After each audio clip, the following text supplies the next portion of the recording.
Daily, weekly और monthly राशिफल के साथ साथ ज्योतिष, वास्तु, मंत्र आदि से जुड़ी वीडियोस रेगुलरली पाने के लिए चैनल को अभी सब्सक्राइब कीजिए और बेल नोटिफिकेशन पे भी क्लिक कीजिए ताकि नई वीडियो की नोटिफिकेशन आपको समय पर मिल जाए।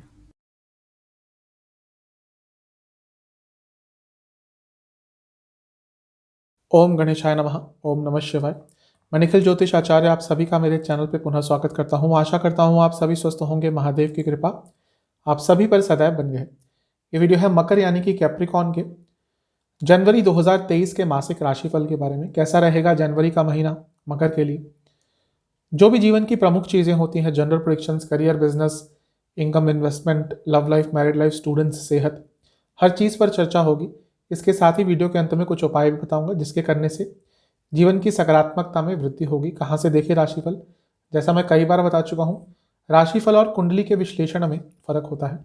राशिफल सामान्य आधार पर होता है और केवल गोचर पर आधारित होता है। मेरे हिसाब से अगर आप लग्न से देखेंगे बेटर रिजल्ट मिलेगा। इनकेस लग्न नहीं पता राशि से देख सकते हैं, लेकिन लग्न और राशि से अलग अलग राशिफल नहीं बनते। तो शुरुआत करते हैं कैप्रिकॉन यानी कि मकर के जनवरी 2023 के मासिक राशिफल का। जनरल प्रेडिक्शन से स्टार्ट करेंगे। सबसे पहले लग्न को ही देखते हैं। लग्न में शनि महाराज बैठे रहेंगे 17 जनवरी तक और उसके बाद वो राशि परिवर्तन करेंगे। इस महीने सभी के लिए शनिदेव का राशि परिवर्तन बहुत महत्वपूर्ण होने वाला है और आपके लिए तो और महत्वपूर्ण होगा क्योंकि लग्न के स्वामी है और धन स्थान के भी स्वामी है। तो 17 जनवरी तक तो लग्न में होंगे और क्योंकि लग्न के स्वामी लग्न में है तो राजयोग बन रहा है और क्योंकि शनिदेव अपनी राशि में केंद्र में है तो महापुरुष योग भी बन रहा है। तो जाते जाते शनि महाराज आपको कुछ अच्छा देकर जा सकते हैं क्योंकि लग्न के स्वामी है। बस कोई भी फाइनेंशियल निर्णय थोड़ा संभल कर ले क्योंकि सेंसिटिव समय होगा, इसलिए कुछ भी बड़ा निर्णय लेने से थोड़ा बचें। इसके साथ ही क्योंकि लग्न में बैठे हैं और पतित हैं, ये नहीं भूलना चाहिए क्योंकि गिरे हुए ग्रह हैं, यानी कि कुंभ में चले गए थे और अब गिरे हुए हैं, अब वापस कुंभ में जा रहे हैं। तो ये सेंसिटिव समय होता है। सेहत पर भी थोड़ा नकारात्मक प्रभाव पड़ सकता है। जिनको कोई हार्मोनल डिसऑर्डर है स्पेशली या डायबिटीज़ है, उनके लिए जो शुरू के जो महीने के कुछ दिन है थोड़े से सेंसिटिव हो सकते हैं। अदरवाइज शनिदेव भौतिक जीवन में आपको किसी ना किसी चीज़ की प्राप्ति अवश्य करा कर जाएंगे। लग्न पर और किसी ग्रह का प्रभाव दृष्टि द्वारा तो नहीं होगा। हाँ, शुक्र लग्न में बैठे हैं और 22 तारीख तक बैठे रहेंगे और आपके लिए शुक्र योग कारक ग्रह हैं, तो कई कार्य आपके इस महीने बन सकते हैं क्योंकि उसके बाद भी यानी कि 22 तारीख के बाद भी शुक्र योग कारक ग्रह होके धन स्थान में ही चले जाएंगे, यानी कि आपके लिए कुंभ राशि में। तो धन के संबंध में तो ये पूरा महीना आपके लिए बहुत अच्छा दिख रहा है। शनिदेव की ही बात करते हैं क्योंकि जैसा मैंने कहा आपके लिए बहुत महत्वपूर्ण है क्योंकि लग्न के स्वामी है। तो वो धन स्थान में 17 जनवरी के बाद चले जाएंगे और ये उत्तम कोटि का धन योग बन रहा है आपके लिए। धन स्थान के स्वामी कौन है? शनिदेव। लग्न के स्वामी कौन है? शनिदेव। और दोनों ही धन स्थान में बैठे हुए हैं, यानी कि ये महीना धन के संबंध में तो आपके लिए कुछ स्पेशल देकर जा सकता है। कोई पैसा रुका हुआ था वापस आएगा, इनकम के सोर्सेस खुलना शुरू हो जाएंगे, नए आइडियाज आएंगे इनकम के, कोई इन्वेस्टमेंट करके रखी थी वहां से लाभ होगा। तो इन सब चीज़ों का अच्छा प्रभाव रहेगा। लेकिन जैसा मैं हर बार कहता हूं कि एक ग्रह बहुत तरह के प्रभाव देता है। शनिदेव जब वाणी के स्थान में आते हैं, वाणी थोड़ी कड़वी हो जाती है, तो थोड़ा सा उस पर नियंत्रण रखेंगे तो अच्छा होगा। इसके साथ ही जब शनिदेव 17 तारीख को आपके धन स्थान में जाएंगे तो करीबन 5 दिनों के लिए वो शुभ कर्तरी योग में होंगे, यानी कि एक साइड बृहस्पति एक साइड शुक्र। तो ये 5 दिन 17 जनवरी से 22 जनवरी अचानक से आपको कई तरह के धन लाभ हो सकते हैं। सूर्य का 12वें घर में रहना 16 तारीख तक ये बताता है कि थोड़ा ध्यान आपको अपनी सेहत पर अवश्य देना पड़ेगा क्योंकि जैसा मैंने कहा सेंसिटिव समय होगा और सूर्य इम्यूनिटी के कारक है, तो समय थोड़ा सा सेंसिटिव सेहत के हिसाब से हो ही सकता है। इस महीने 2 वक्री ग्रह मार्गी हो जाएंगे, बुध और मंगल। मंगल क्योंकि पंचम स्थान में मार्गी हो जाएंगे तो आपके जो थॉट प्रोसेस है उसमें जो कंफ्यूजन आ रहा था वो दूर होना शुरू होगा। और क्योंकि लक्ष्मी स्थान में बैठे हैं और लाभ स्थान के स्वामी हैं, अचानक से वो भी आपको धन की प्राप्ति करा सकते हैं। बुध का मार्गी होना बहुत इंपॉर्टेंट रहेगा क्योंकि एक तो विपरीत राजयोग बना रहे हैं। इसके साथ ही जब 12वें घर में बैठकर वो वक्री होते हैं तो कभी कभी कंफ्यूजन की स्थिति बहुत उत्पन्न हो जाती है। ऐसा ही आपको थोड़ा एक्सपीरियंस होगा महीने के शुरुआती भाग में, उसके बाद चीज़ें ठीक होना शुरू हो जाएंगी। ओवरऑल मैं कहूँ तो ये महीना आपके लिए बहुत अच्छा ही दिख रहा है, बहुत शुभ ही दिख रहा है। इस महीने का लाभ उठाइएगा। जैसे जैसे महीना आगे बढ़ेगा क्योंकि शनिदेव लग्न के स्वामी अपनी मूल त्रिकोण राशि में आ जाएंगे, कुंभ राशि में, तो आपको अच्छा प्रभाव देना शुरू ही कर देंगे। कुछ पॉजिटिव चीज़ें जो इस महीने होंगी, सबसे पहला जैसे मैंने कहा धन योग बन रहा है, तो धन के संबंध में तो महीना बहुत अच्छा है, पैसा आएगा। अगर कहीं पे इन्वेस्टमेंट के ऑप्शन मिलते हैं आपको, उससे पीछे मत हटिएगा, क्योंकि इस महीने में की गई अच्छी इन्वेस्टमेंट आपको लॉन्ग टर्म पैसा दे सकती है। आपको कई चीज़ों के बारे में इंफॉर्मेशन प्राप्त होगी, नई नई नॉलेज प्राप्त होगी। इसके साथ ही पूरे घर में प्रॉस्पेरिटी आती हुई दिख रही है, पूरे कुटुंब में खुशियाँ आती हुई दिख रही हैं। वो जो फाइनेंशियल बंधन थे, वो जो फाइनेंशियल रिस्ट्रेंट्स थे, वो जो चीज़ें आपको पैसे के तौर पर बांध रही थी, उन सब बंधनों से भी निकलते हुए दिख रहे हैं। इसके साथ ही अपने प्लस पॉइंट से, अपनी काबिलियत से, अपने पोटेंशियल से आप इस महीने बहुत कुछ अर्जित कर पाएंगे, नए नए प्लान्स बना पाएंगे और उन प्लान्स को इम्प्लीमेंट भी कर पाएंगे।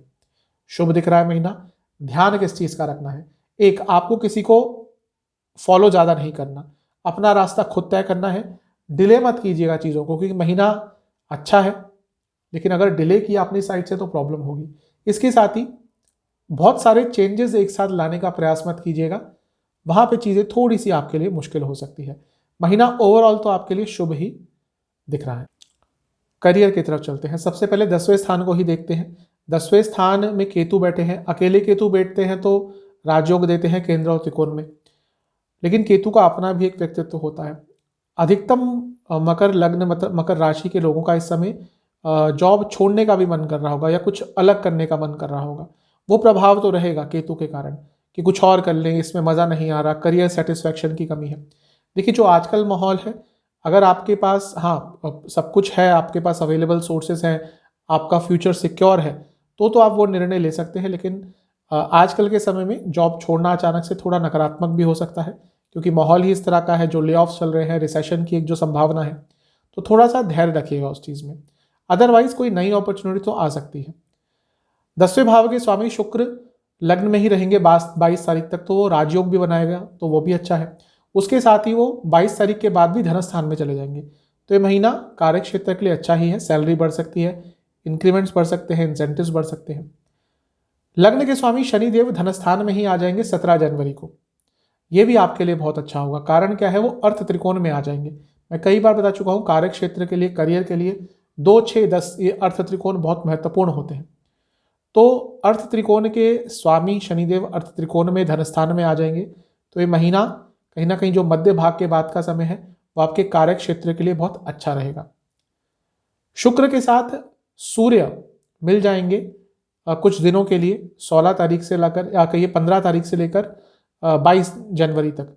तो वो समय है जब अगर आप जॉब चेंज करने के बारे में सोच रहे थे, तो अचानक से कोई नई अपॉर्चुनिटी अवश्य आ सकती है, क्योंकि 10वें स्थान के स्वामी सूर्य के साथ उनका योग हो जाएगा।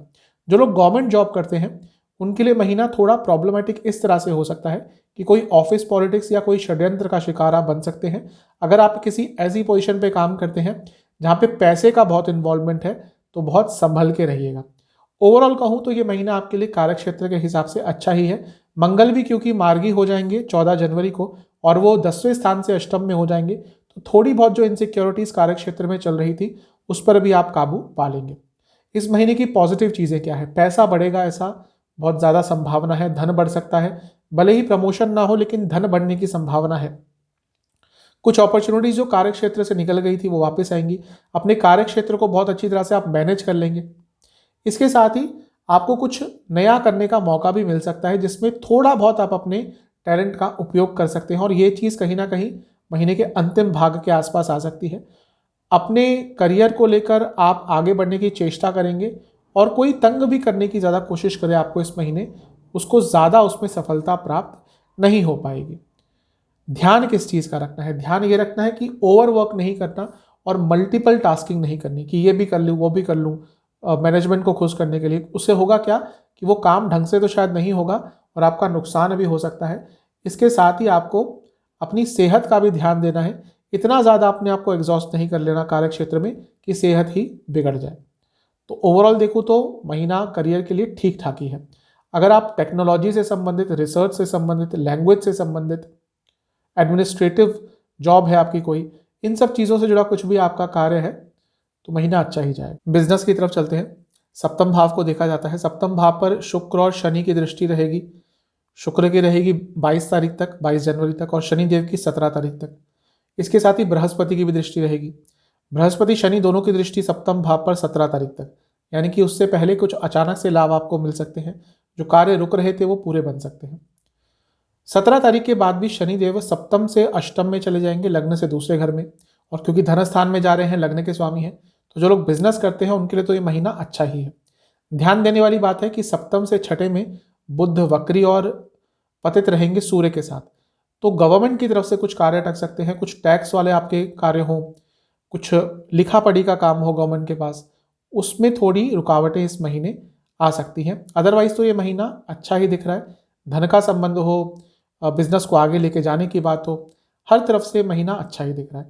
सकारात्मक इस महीने में क्या क्या हो सकता है? भाग्य का साथ बहुत मिलेगा, क्योंकि सप्तम से नवम में बैठकर बृहस्पति देख रहे हैं। इसके साथ ही प्रेजेंस ऑफ माइंड आपका बहुत अच्छा रहेगा। फाइनेंशियल अच्छे निर्णय भी ले पाएंगे, फाइनेंशियल लाभ भी कई तरह के होंगे, एक्शन ओरिएंटेड रहेंगे, चीज़ें आगे बढ़ेंगी। इसके साथ ही इनकम के नए सोर्सेस आपके बिजनेस में खुल सकते हैं। ध्यान किस चीज़ का देना है? सबसे पहले टेक्नोलॉजी को यूज़ करना सीखना है, और टेक्नोलॉजी को अपने बिजनेस में इंप्लीमेंट करना सीखना है। जो भी नई टेक्नोलॉजी है, अपने आप को अपडेट नहीं कर पाए इस महीने तो पीछे रह जाएंगे। इसके साथ ही उत्सुकता अगर ज़्यादा दिखाई, जल्दबाजी में कुछ नया स्टार्ट करने का कोशिश किया, बिना डिटेल्स में जाए, वो भी कहीं ना कहीं भारी पड़ सकता है। अगर आप मीडिया से जुड़ा, इवेंट मैनेजमेंट से जुड़ा कुछ भी ऐसा कार्य जिसमें इंटरनेट का बहुत इन्वॉल्वमेंट है, या फिर ऑटोमोबाइल से जुड़ा कुछ भी व्यवसाय है आपका, महीना अच्छा जाएगा। हैं इनकम, इन्वेस्टमेंट, एक्सपेंसेस की तरफ। इनकम के हिसाब से तो महीना अच्छा ही दिख रहा है। जैसा मैंने शुरू में ही बता दिया था, धन स्थान में आ रहे हैं। धन स्थान के स्वामी शनिदेव, शुक्र लग्न में ही रहेंगे, वो अपने आप में धन के कारक हैं, सेकेंडरी कारक उनको कह सकते हैं। उसके साथ ही उसके बाद भी वो धन स्थान में जाएंगे, और लाभ स्थान के स्वामी मार्गी हो रहे हैं मंगल, और उनकी दृष्टि लाभ स्थान पर परस्पर बनी रहेगी। तो महीना पैसे के लिए तो बहुत अच्छा है। धन आएगा, पैसा आएगा, इनकम बढ़ेगी, वो आपके ऊपर है, आप इसका लाभ कैसे उठा पाते हैं, लेकिन महीना अच्छा है। इन्वेस्टमेंट की बात कर लेते हैं। महीने के शुरुआती 10 दिन थोड़ा बच के रहिएगा, चीज़ें अनस्टेबल रह सकती है, मार्केट अनस्टेबल रह सकती है आपके लिए। जो भी आपके तरीके हैं इन्वेस्टमेंट करने के, थोड़ा उसमें संभल के रहिएगा। महीने के बीच के 10 दिन भी बहुत ज़्यादा इन्वेस्टमेंट नहीं करनी, छोटी मोटी कर सकते हैं। महीने के अंतिम 10 दिन में हाँ, वहाँ पर समय थोड़ा अच्छा रहेगा, वहाँ पे लाभ हो सकता है। खर्चे कहाँ कहाँ होंगे? ओवरऑल आपके खर्चे किताबों पर, गवर्नमेंट के किसी अटके काम पर, दवाइयों पर खर्चा आपका इस महीने बहुत होगा। अगर आपके घर में कोई पेट है, डॉग, कैट, कोई भी कुछ भी, तो उस पर अत्यंत खर्चा, अचानक से कुछ खर्चा हो सकता है। खाने पीने की वस्तुओं पर बहुत खर्चा होगा, और नॉर्मल नहीं, जो थोड़ा महंगी खाने पीने होता है, या फिर घर के बाहर जाके डाइन आउट करना, उस पर खर्चा कुछ ज़्यादा होगा। और सेल्फ ग्रोथ के लिए आप कुछ खर्चा करेंगे कि हाँ, आपको आगे बढ़ना है, उसके लिए कुछ इन्वेस्टमेंट आप करना चाहेंगे। वो इन्वेस्टमेंट ही होती है। अपने आप को जब ग्रो करते हैं तो वो चीज़ खर्चा नहीं कहना चाहिए, लेकिन इन्वेस्टमेंट ही होती है। लेकिन हाँ, जब पैसा जाएगा तो हम उसको खर्चे की कैटेगरी में ले सकते हैं।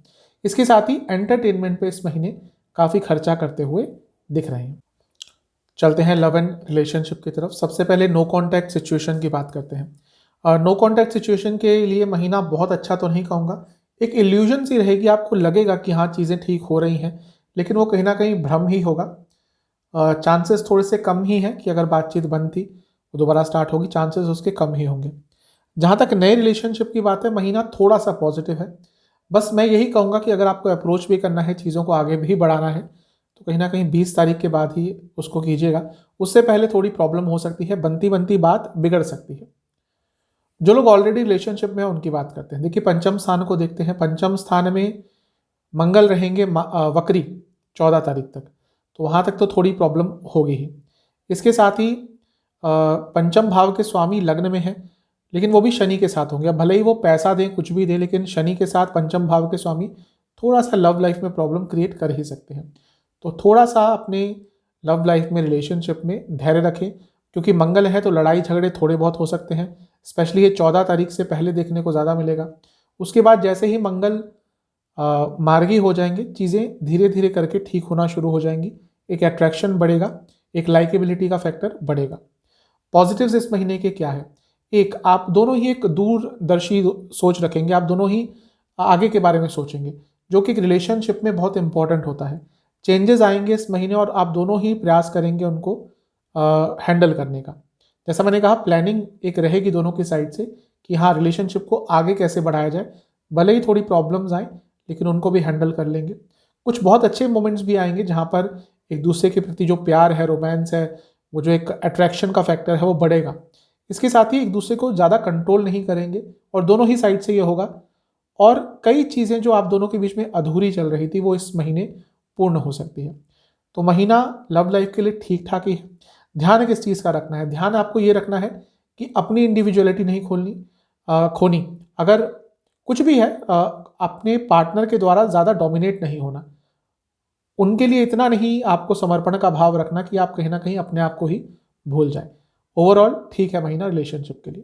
मैरिड लाइफ पे चलते हैं। देखिए ठीक ठाक सा महीना है। ठीक ठाक इसलिए कह रहा हूँ कि एक तो शनिदेव की दृष्टि रहेगी सप्तम पे, भले ही लगने के स्वामी है। जैसा मैं हर बार कहता हूँ एक ग्रह का अपना एक नेचर होता है। तो शनिदेव कभी भी सप्तम भाव पर दृष्टि या योग करते हैं सप्तम भाव से तो प्रॉब्लम्स क्रिएट करते हैं। अब सप्तम भाव से उनकी दृष्टि हट जाएगी 17 तारीख के बाद, लेकिन उसके बाद भी सप्तम से अष्टम में चले जाएंगे, यानी कि लग्न से दूसरे घर में। तो एक इंस्टेबिलिटी रहेगी।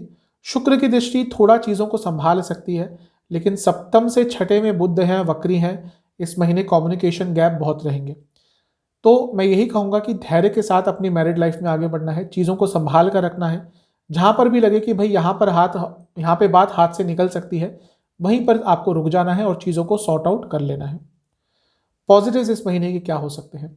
अगर बहुत ज़्यादा नकारात्मकता चल रही थी, धीरे धीरे करके कहीं ना कहीं मध्य भाग के बाद से महीने के चीज़ें ठीक होंगी। एक पूर्णता का भाव आने लगेगा।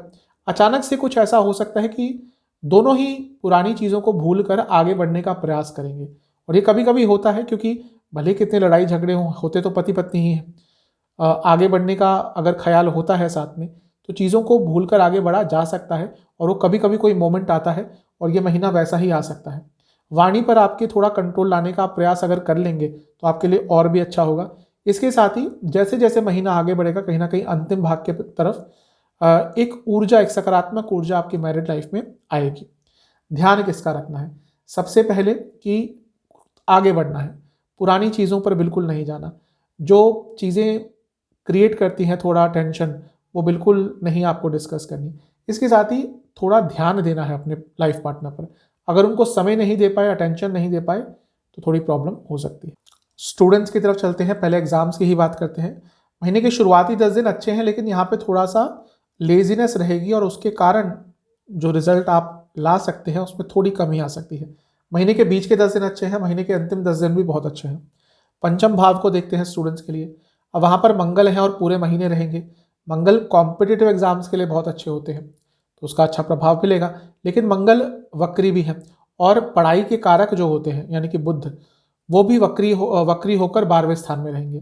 तो महीने के जो शुरुआती 10-15 दिन हैं यहाँ पर मन बहुत भ्रमित रहेगा, भटकेगा। इनसिक्योरिटीज, ओवर कॉन्फिडेंस, मतलब कि स्थिरता नहीं रहेगी मन में। तो उस पर कंट्रोल करने की कोशिश कीजिएगा। थोड़ा मेडिटेशन कर लीजिएगा, ध्यान लगा लीजिएगा, पूजा पाठ कर लीजिएगा, तो चीज़ें आपके लिए फिर भी ठीक रहेंगी। इस महीने के पॉजिटिव्स आपके लिए ये है कि जो डिसीजन नहीं ले पा रहे थे बहुत समय से वो ले पाएंगे। कमिटमेंट बढ़ेगी आपकी संगत थोड़ी बेटर होगी और नेगेटिविटी से आप धीरे धीरे करके अपने आप को निकाल लेंगे। तो महीना ठीक ही है स्टूडेंट्स के लिए। सेहत की बात करते हैं। सेहत के लिए देखिए ठीक ठाक ही है महीना, बस थोड़ा ध्यान ये रखना है कि लग्न के स्वामी राशि परिवर्तन कर रहे हैं तो थोड़ा सेंसिटिव महीना रह सकता है। जैसा मैंने शुरू में कहा था, डायबिटीज़ है, हार्मोनल डिसऑर्डर्स है, आंखों की प्रॉब्लम है, तो थोड़ा सा अपने आप को बचा कर रखें। अदरवाइज ज़्यादा नेगेटिव महीना नहीं है सेहत के लिए, चीज़ें ठीक ही रहेंगी। बस वो समय जो होगा 17 तारीख के 4-5 दिन इधर 4-5 दिन उधर, वहाँ पर थोड़ा ज़्यादा ध्यान दें। महीने के शुरुआती 10 दिन एंग्जाइटी और स्लीप डिसऑर्डर्स और पेट की प्रॉब्लम। महीने के बीच के 10 दिन दोबारा एंग्जाइटी रहेगी और इन्फेक्शन कोई पकड़ सकता है। महीने के अंतिम 10 दिन में आँखों की प्रॉब्लम और स्किन डिसऑर्डर्स और लिवर संबंधित रोग तंग करेंगे। उपाय की बात करते हैं। 2 उपाय करने हैं आपको। सबसे पहले तो गौशाला में कुछ मदद करनी है, वो धन के द्वारा हो, चारे के द्वारा हो, किसी भी द्वारा हो, किसी भी चीज़ के द्वारा हो, दवाइयों के द्वारा हो, तो गौशाला में कुछ मदद कीजिएगा। दूसरा उपाय आपको ये करना है कि आपको महीने के पहले मंगलवार को हनुमान मंदिर जाना है, हनुमान जी को खीर का भोग लगाना है घर में बनी, और इसके साथ ही आपको वहाँ बैठकर ओम वायुपुत्राय नमः इस मंत्र का 108 बार जाप करना है और बजरंग बाण का 2 बार पाठ करना है। अगर मंदिर जा सकते हैं तो सबसे श्रेष्ठ है, नहीं जा सकते मंदिर तो घर में ही ये कर सकते हैं। आशा करता हूँ कि वीडियो आपके काम आएगी। चैनल पे नए हैं सब्सक्राइब कीजिए, वीडियो को लाइक कीजिए। सभी से अगली वीडियो में मिलूंगा, तब तक के लिए ओम नमः शिवाय।